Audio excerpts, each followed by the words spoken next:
While I was eating dinner on a humid Tuesday evening in Little Rock, my phone suddenly rang on the kitchen table. My name is Mallory. I'm 32 years old, and that single phone call completely shattered my family. I picked up the call from my younger brother. The moment I pressed answer, his voice came through icy and calculating. "Grandpa passed away this morning," he said flatly. "He left his entire timber estate to me. You won't get a single dime." Before I could even process his cold words, I heard my parents cheering in the background. My father gave a harsh laugh while my mother blurted out, "Finally, that girl is out of the picture."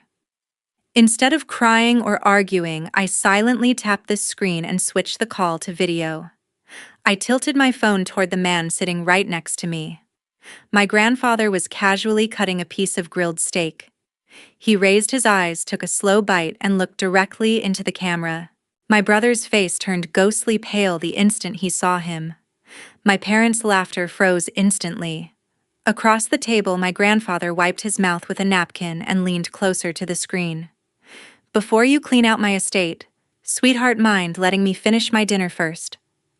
My brother muttered something in complete panic before slamming the phone down. If you want to see how this dramatic family betrayal unfolds, please hit the subscribe button and turn on notifications to support the channel. 20 minutes after the video call ended in complete silence, my phone began buzzing continuously with frantic calls from Mom and Dad.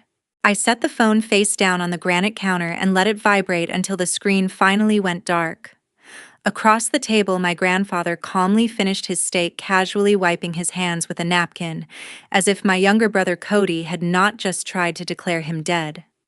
We did not discuss the call for the rest of the evening because there was no need to feed into their madness. Instead, I poured 2 glasses of iced tea, helped him organize his daily medication box, and made sure he was settled comfortably in the guest bedroom. Early the next morning, under the heavy, humid Arkansas heat, I drove my Ford F-150 toward downtown Little Rock. The morning traffic along Interstate 35 was unusually light, allowing us to arrive at our destination ahead of schedule. We were heading directly to the law office of our family estate attorney, Spencer Croft, a sharp, white-haired man in his early 60s who had handled my grandfather's business affairs for over 2 decades. Spencer Croft was already waiting for us in his corner office, 2 large paper cups of dark roast coffee resting on the polished mahogany conference table. As soon as we sat down, I explained the bizarre phone call from the previous night, including the terrifying detail that Cody claimed the entire estate had been left solely to him. Spencer Croft leaned back in his leather chair, a subtle smile touching his lips before his expression turned serious. He pulled a thick yellowed manila folder from his desk drawer and spread several legal documents across the table. He explained that 2 weeks earlier, Cody had unexpectedly called his office, asking detailed questions about a specific document. That document was an outdated will my grandfather had signed 10 years ago, long before I was added to the estate. Back when Cody was still considered the sole primary heir after my grandmother passed away.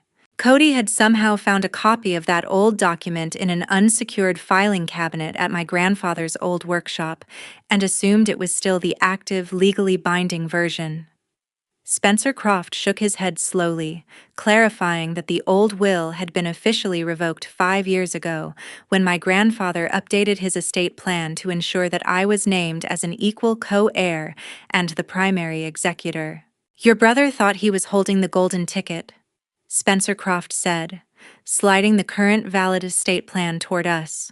"What he failed to realize is that a 10-year-old draft means absolutely nothing in the eyes of the court once a newer notarized document exists." Then the puzzle of how Cody arrived at such a reckless conclusion finally came together. On Monday afternoon, an ambulance had briefly pulled into my grandfather's driveway after he experienced a minor drop in his blood sugar while working in his garden. The paramedics checked his vitals on site, gave him a glass of orange juice, and transported him to the local clinic purely as a precautionary measure. A nosy neighbor had witnessed the emergency vehicles and left a vague, panicked voicemail on my father's phone claiming that my grandfather had been taken away and that the house was sitting completely dark. Driven by greed and sheer impatience, Cody had called the clinic late Monday night demanding to know my grandfather's status. However, because Cody was not listed as a designated medical representative, the hospital staff strictly enforced federal privacy laws under HIPAA and refused to disclose a single detail about my grandfather's condition. Rather than driving over to check on his own family, or simply picking up the phone to call me, Cody made a wild, arrogant assumption that my grandfather had passed away in the middle of the night. He assumed that the lack of information meant the absolute worst, and instead of grieving, his very first instinct was to rush to claim the inheritance before anyone else could react. My grandfather stared out the high-rise window at the Little Rock skyline, resting both hands on the handle of his wooden cane. The financial betrayal hurt him, but the realization that his own grandson was eagerly waiting for his death cut far deeper. Spencer Croft warned us that while Cody's premature announcement had failed miserably, his desperation for money meant he would likely seek another angle to contest the estate. As we stood up to leave the law office, my grandfather turned to Spencer Croft and instructed him to review every single asset account connected to the family timberland, determined to protect what was rightfully ours. By Thursday afternoon, the quiet rhythm of our week was broken when my father's Ford F-150 pulled aggressively into my driveway. The heavy truck engine killed abruptly and 3 doors slammed shut almost in unison. Through my living room window, I watched Dad, Mom, and Cody march up the concrete walkway toward my front porch. There was no trace of shame or embarrassment on their faces for the humiliating mistake they had made 2 days earlier. Instead, their postures were stiff with indignation, radiating a bitter determination to reclaim control over a situation that had slipped entirely through their fingers. I opened the door before they could shatter the silence with their pounding, stepping aside to let them enter the hallway. Mom immediately brushed past me without making eye contact, making a straight line for the dining area where Grandpa Clifford was sitting with his morning newspaper. Dad stood in the center of the living room, folding his arms tightly over his chest, while Cody hovered just behind him with a thick leather folder tucked securely under his arm. "We need to talk about what happened on Tuesday." Dad said, his voice deep and raspy from years of smoking. "You embarrassed this entire family, Mallory, playing childish games with video calls while your grandfather's mind is clearly declining." I narrowed my eyes, feeling an immediate flare of anger in my chest, but before I could utter a single word, Grandpa Clifford lowered his newspaper and looked over his reading glasses. "My mind is as sharp as the day I built my first workshop," he stated calmly, though his knuckles turned white around the edges of the paper. "The only foolish game played this week was Cody announcing my death so he could line his pockets." Mom stepped forward, placing a heavy hand on the wooden dining table while looking down at my grandfather with patronizing pity.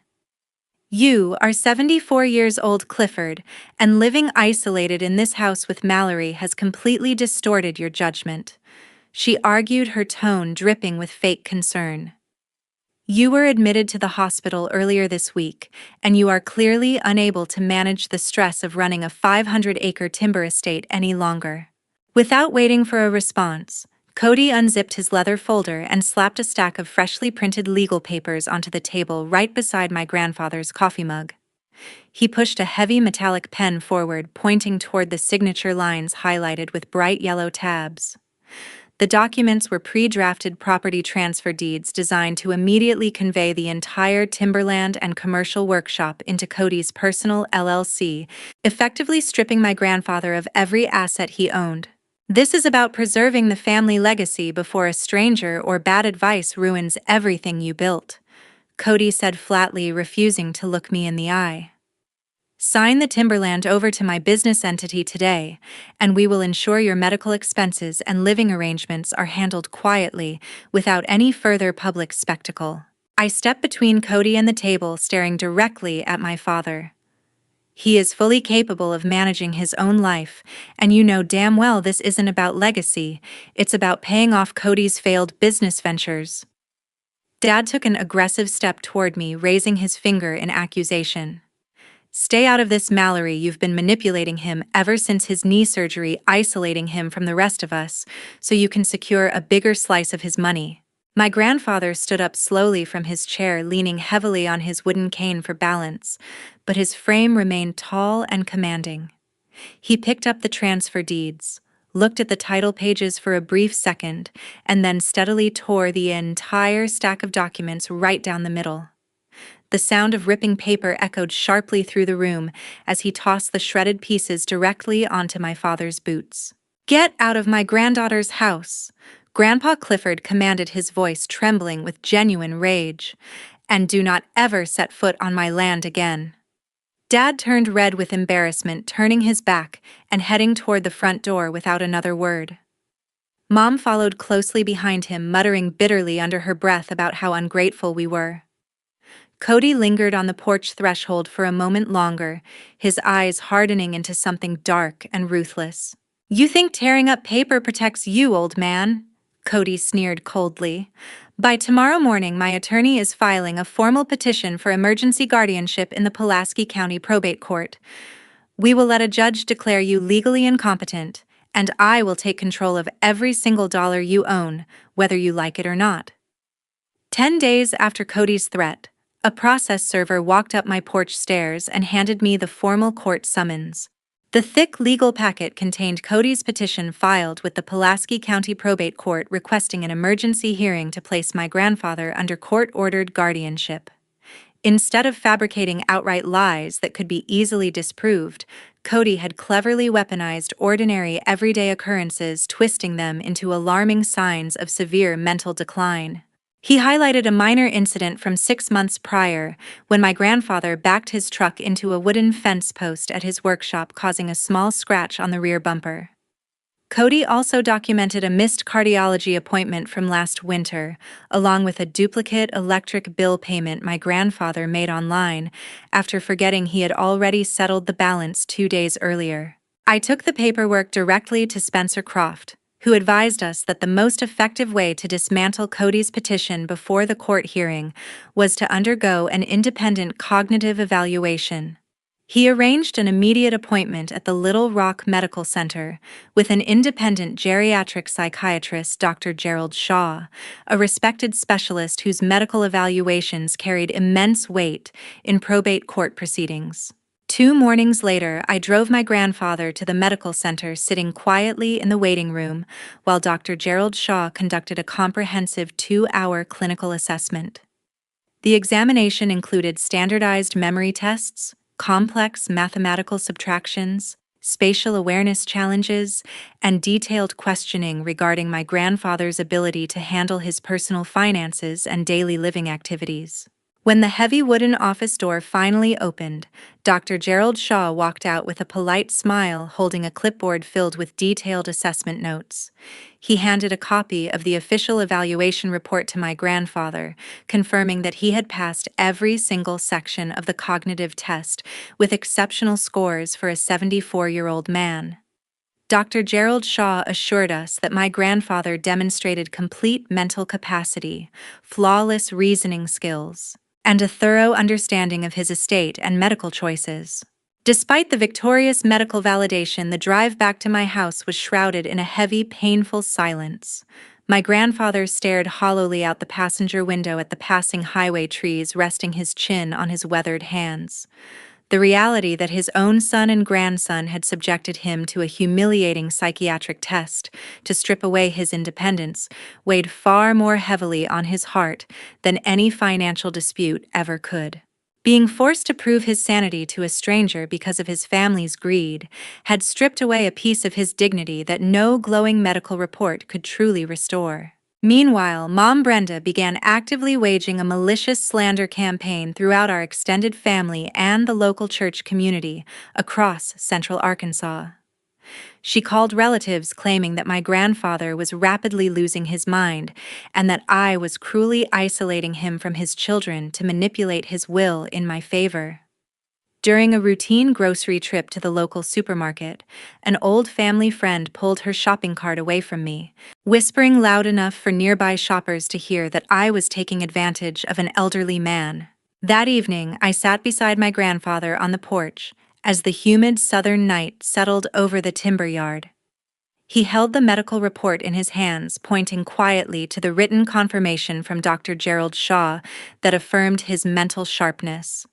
He looked at me with a sad, weary expression, asking why the people he had spent his entire life protecting and supporting were now treating his silver hair and stiff knee as proof that he no longer belonged in his own home. While we were preparing our defense for the court hearing, attorney Spencer Croft called with critical findings from the bank. He requested that we come to his downtown Little Rock office immediately, his tone unusually grim over the speakerphone. When my grandfather and I arrived 20 minutes later, Spencer Croft had several thick stacks of financial ledgers spread across his mahogany conference table marked with bright red tabs. He explained that after Cody filed the guardianship petition claiming my grandfather was losing control of his finances, Spencer Croft gained legal authorization to audit every bank account connected to the commercial timber workshop over the past 4 years. What he uncovered was not a story of an elderly man becoming disorganized with his money, but rather a calculated, systematic draining of his life savings. 2 years prior, my grandfather had undergone major cataract surgery that temporarily impaired his vision for nearly 4 months. During that recovery period, he signed a limited financial power of attorney, granting my father and Cody temporary access to handle routine equipment maintenance and pay operational invoices for the timber yard. That temporary access was supposed to end the moment my grandfather returned to work. Yet Cody had quietly kept the secondary authorization active on the primary business account. Spencer Croft tapped his pen against a detailed spreadsheet highlighting dozens of suspicious wire transfers that had occurred over 24 consecutive months. Instead of paying legitimate lumber suppliers, Cody had generated fake invoice receipts for imaginary machinery upgrades and structural repairs on the workshop. He used those fraudulent documents to authorize repeated transfers directly into a shell contracting company he had registered under his own name, siphoning off a staggering total of $320,000 right under my grandfather's nose. The sheer scale of the theft left my grandfather visibly stunned, his hands trembling as he traced his finger down the long column of stolen funds.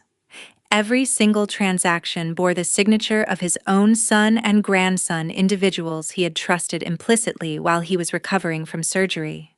Spencer Croft revealed that Cody had not used the money to build a legitimate business, but had instead squandered every single dollar on high-risk, speculative real estate investments in coastal Florida that collapsed completely during the recent market downturn.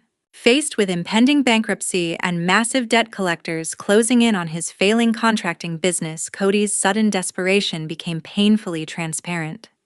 He had not suddenly grown concerned about my grandfather's mental health or the family legacy after seeing an ambulance at the house. He was drowning in severe financial ruin, and declaring my grandfather mentally incompetent through a court-ordered guardianship was his desperate attempt to seize control of the entire timber estate to cover up his crimes before anyone discovered the missing funds. I looked at Spencer Croft, asking whether these bank records were sufficient to present directly to the probate judge during the upcoming hearing. Spencer Croft assured us that this paper trail transformed our defense from a defensive posture into a devastating legal counterattack. In the state of Arkansas, using a power of attorney to transfer an elderly relative's funds into personal business accounts without explicit written authorization constitutes severe elder financial exploitation, a serious offense that carries immediate civil liability and criminal penalties. My grandfather leaned back in his leather chair, closing his eyes tightly as the heavy truth washed over him in the quiet office. He had spent decades working long hours in the hot southern sun to build a secure legacy for his family, only to realize that his own blood had treated his hard-earned life savings like an open piggy bank. He picked up the bank statements, holding them firmly in his weathered hands, and instructed Spencer Croft to attach every single page to our official court filing. 2 days before the court hearing, attorney Spencer Croft handed us a printed file of text messages subpoenaed from Cody's phone.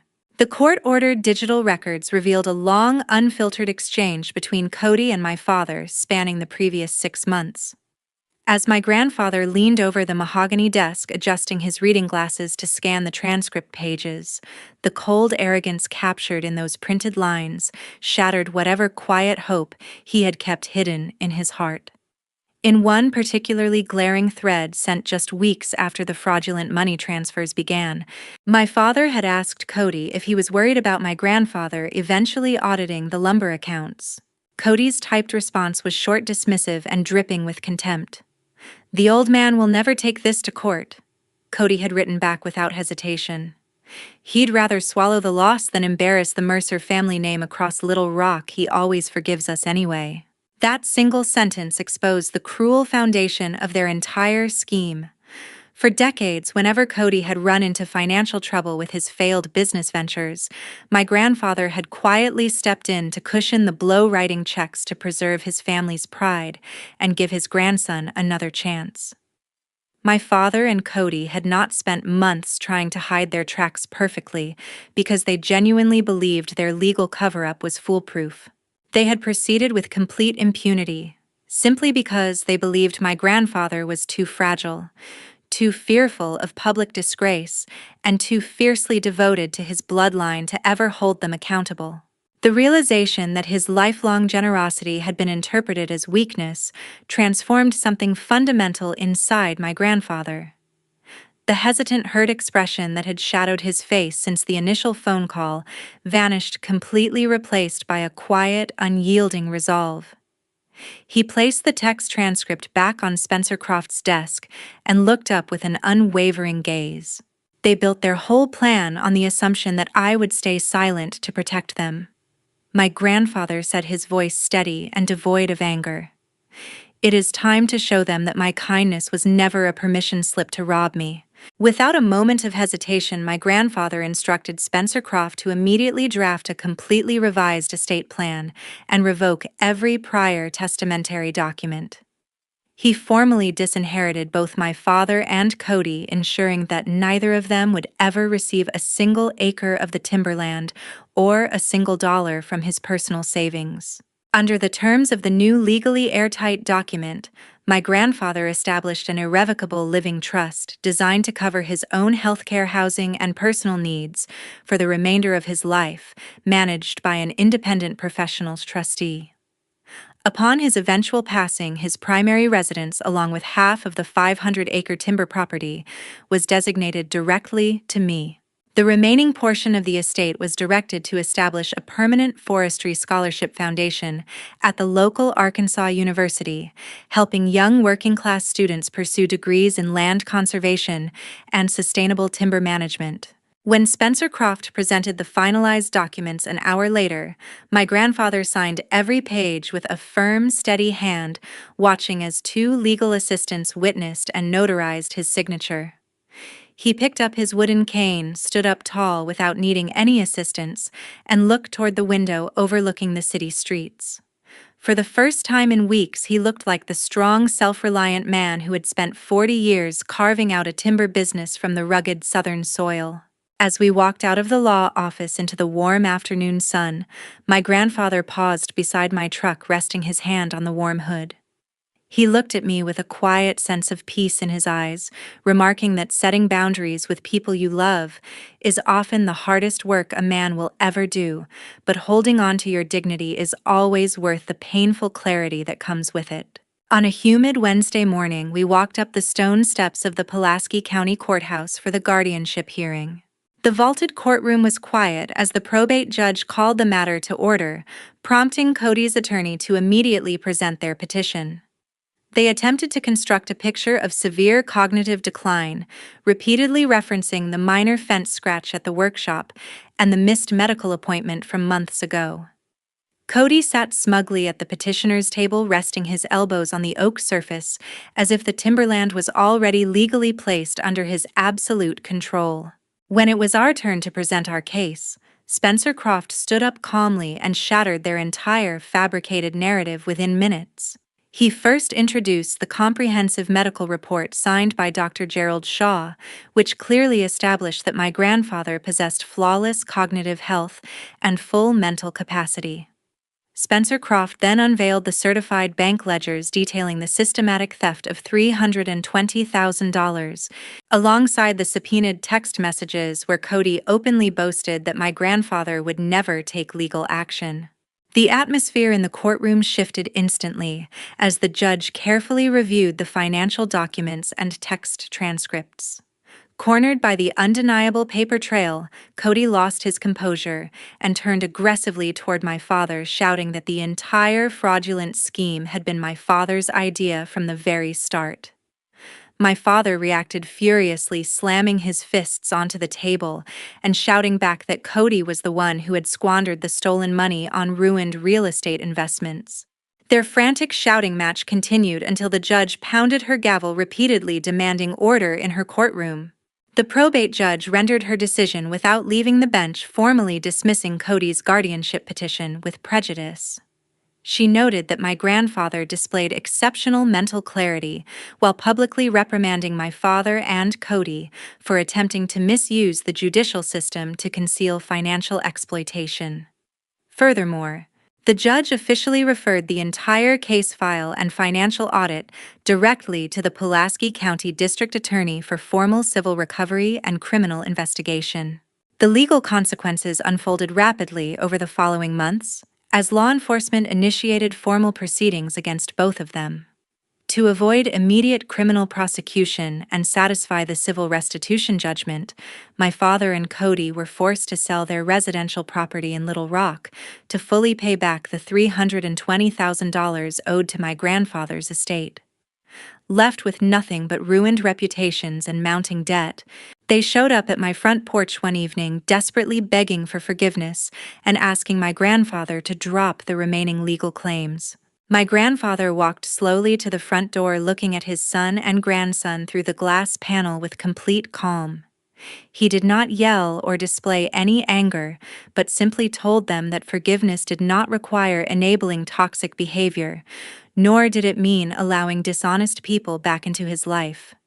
He closed the heavy wooden door, firmly locked it, and walked back to his armchair in the living room, permanently cutting off all contact with them. We returned to our quiet routine on the timber property in Little Rock, enjoying the peace and dignity that my grandfather had fought so hard to defend. Surrounded by the towering pine trees he had spent 40 years cultivating, he lived comfortably, knowing that his life's work was finally protected from the greed that had tried to tear it apart. This journey reminds us all that true family is defined by genuine love, trust, and mutual respect, rather than mere shared bloodlines. Standing up for loved ones and holding firm boundaries against betrayal, even when it involves those closest to us, is essential for preserving our integrity and peace of mind. Thank you so much for listening to our story until the very end. Please feel free to share your thoughts and personal experiences in the comments below,